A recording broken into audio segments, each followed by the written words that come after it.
Chapter 14. Protection called Refuge of the Yakshas.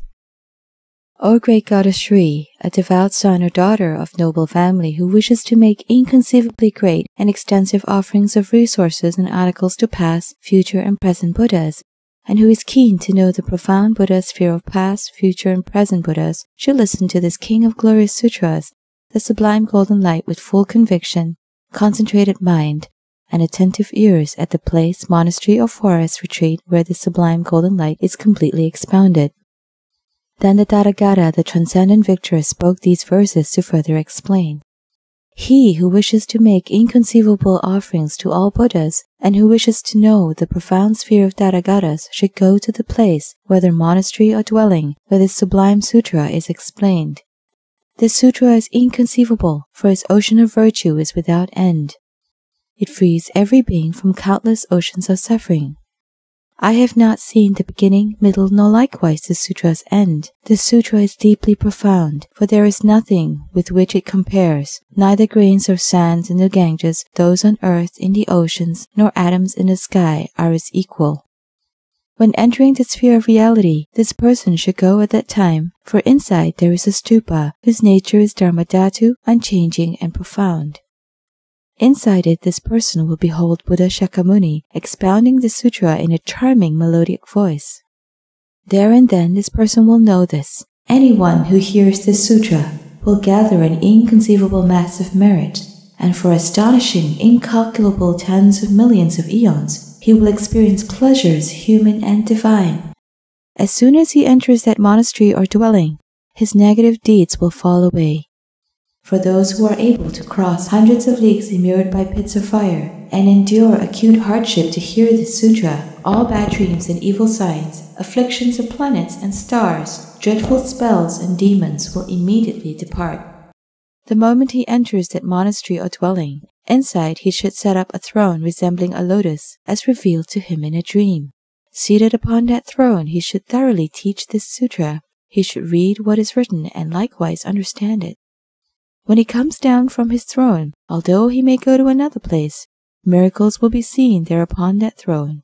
At times the form of the Dharma preacher will be observed. At others, Buddha and Bodhisattva figures will be seen. Sometimes the shape of Samantabhadra, likewise the forms of Manjushri, and on occasion Maitreya too will appear upon that throne. At times only light will be seen. At times there will be gods appearing just for moments and turning invisible again. Praised when seen, Buddhas bring success in all places. Grain and signs of excellent fortune are magical creations of Buddhas. They ensure victory, glory, and fame. Turning back violent challenges, they crush foreign forces completely. Laying battle foes in ruin, they bring victory in war. Pacifying all bad dreams, they annihilate negative actions and pacify all non-virtuous deeds. The whole of this Jambudvipa will resonate with his fame. His enemies will be utterly routed.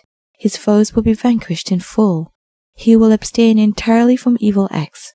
Completely victorious in battle, he will be utterly without enemy and filled with supreme joy. King Brahma, Shakra, and the world protectors, also the lords of the 33, Samjana, the chief conqueror, and Vajapani, the Yaksha lord, Anavatapta, lord of Nagas, Sagara and Asura lord, the lords of the Kinnaras, and likewise the lords of Garudas. These leaders and others and all the gods too will come to worship without end the inconceivable stupa of Dharmadhatu. As they see beings worthy of veneration, they will be filled with intense delight.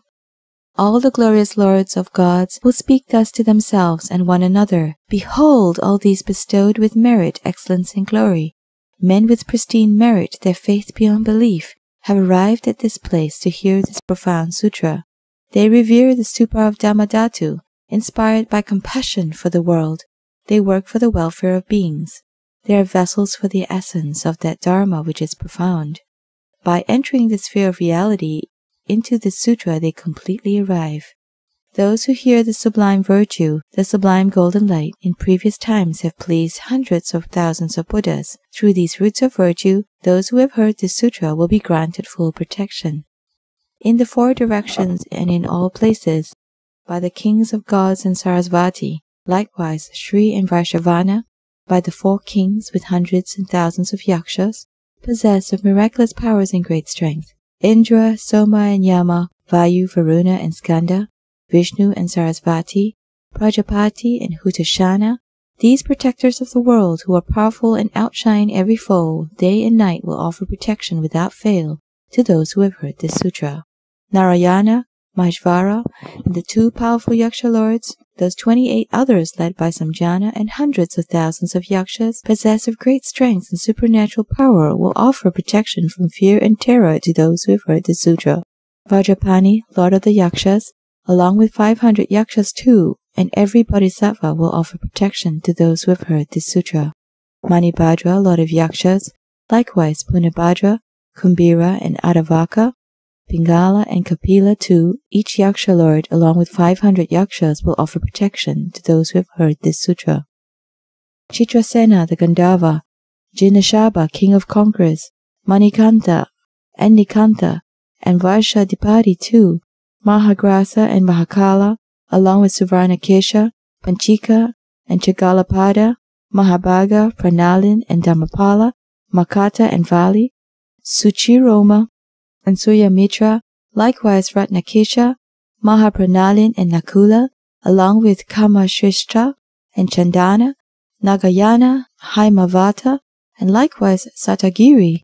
These powerful beings who overwhelm every foe will offer protection with their supernatural feats to those who have heard this sutra. Anavatapta, the lord of Nagas, likewise Sagara too, both Muchilinda and Ilapatra, Nalanda, Upanandaka, accompanied by hundreds and thousands of Nagas possessed of supernatural power, will offer protection from all fear and terror to those who have heard this sutra. Bali, Rahu and Namuchi, Vimachitra and Samvara too, Prahlada and Karashkanda, and likewise the Asura lords accompanied by hundreds of thousands of Asuras, possessed of great strength and supernatural power, will offer protection from all fear and terror to those who have heard this sutra. Hariti, the mother of Bhutas, along with the 500 sons, will offer protection to them, whether they are standing, sitting, or asleep. Chanda and Chandalika, likewise Yakshini Chandika, Kunta and Kuntadanti, the one who steals the glow of all beings. Those who are powerful, who overwhelm others, possessed of supernatural power, will offer protection in all 4 directions to those who have heard this sutra. Sarasvati, leading innumerable goddesses, likewise Shri and so forth, deities of fruit, forests, and crops, those who dwell in stupas, trees, and parks, the wind deity and every deity here, these goddesses and the earth goddess herself, their minds overflowing with joy, will offer protection to those who have heard this sutra. They will bring longevity, complexion, and strength to these beings. With excellence, merit, and glory they will be adorned. They will pacify afflictions of planets and stars, abolish misfortune, wrong deeds, and nightmares. The earth goddess herself, powerful and always profound, is fully satisfied by the essence of the King of Glorious Sutras, the Sublime Golden Light. The potency of the earth, 6,800,000 leagues, as far as the Vajra base, will greatly increase. Going down a full 100 leagues, this potent savor will penetrate through the power of hearing the sutra. Returning upwards again, it will cause the surface to entirely shine. All these gods and goddesses too will be satisfied by the essence of the King of Glorious Sutras, the Sublime Golden Light. They will have radiant complexion, be peaceful, satisfied, and immensely strong. Pleased by varied taste, the deities of fruit, crops, and forests in all of Jambudvipa will be filled with profound joy. Delighted by the sutra's essence, they will ensure the growth of fruits and crops, assortments of various flowers, and multitudes of stately fruit trees. Every park, all forests, and all fruit-bearing trees will bloom with flowers, giving off fragrant scents. On this earth will glow every kind of forest and bush, adorned with flowers and laden with fruit. In all of Jambudvipa, innumerable Naga maidens, their minds immensely filled with joy, will approach lotus pools and plant there many lotuses. Night bloom blue and white. The sky will be pristine, without smoke and masses of clouds. Free of darkness and dust, every direction will shine bright with light. The 1,000 rays of the sun, beautiful with lattice light, profoundly deep in illumination, will blithely rise in that land. The noble sun, the sons of gods, residing in the palace of Jambunada gold, will be deeply satisfied by this sutra. With great delight, the lordly sun will rise in Jambudvipa, with limitless lattices of rays shining upon every land. The moment it rises, it sends forth shafts of rays, awakening the lotuses abounding in various pools. To satisfy the whole of the earth, the sun will fully ripen. Various flowers, fruit, and medicinal plants in the whole of this Jambudvipa. The sun and the moon, too, will shine with unknown glory. The stars, the wind, and the rain will perfectly come. The whole of Jambudvipa will have an excellent year. In the place the sutra is kept, there will always be plenty. This ends the 14th chapter, the chapter on protection called Refuge of the Yakshas, from the King of Glorious Sutras, the Sublime Golden Light.